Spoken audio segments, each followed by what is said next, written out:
Right. So it's this movie, Death Riders, which is about obviously corruption and stuff and things. Um, it's not terrible. It's sort of Steven Seagal kind of showing that kind of thing he can do. And the whole thing with Steven Seagal is that he does these kinds of movies, the kind of action based. Something to do with he's done part before with being a cop or being been some troubled backstory, like something bad's happened in his life. I actually sort of felt this one was sort of going in a different direction. I didn't think it's amazing or anything like that, but quite a bit at the time now, Steven Seagal movie is trying to save me, and some of them not so great, some of them terrible. Um, Obviously, that's not very good, is it? But seems like he's having fun. He's a bit wooden at times. He's not terrible in it. I will say that. And he has a very similar sort of acting method, and it doesn't really change. I mean, that's obviously one thing that could be slightly criticised. Um, but it's got some good sort of plot things going on, which are quite interesting.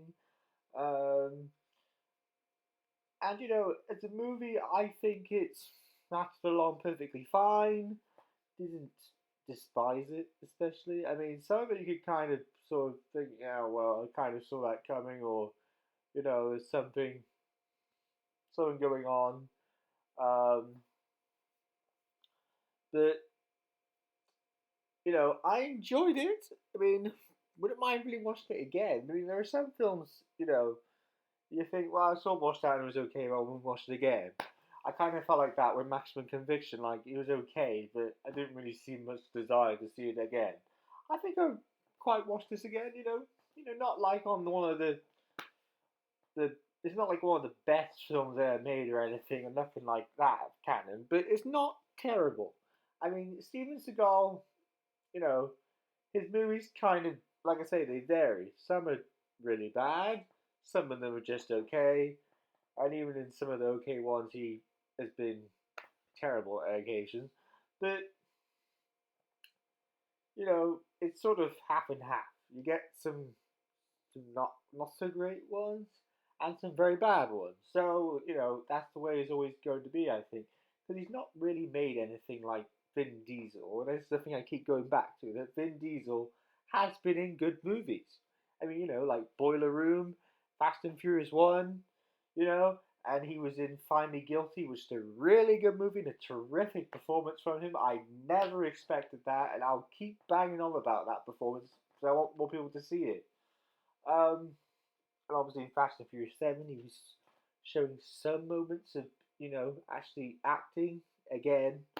Um, it generally sort of okay, a little bit wooden. Um, but the whole thing with this is that, they're action movies. And I get that. But at least this one is actually trying to change it and make it somewhat different and not kind of do somewhat of a repeat, you know?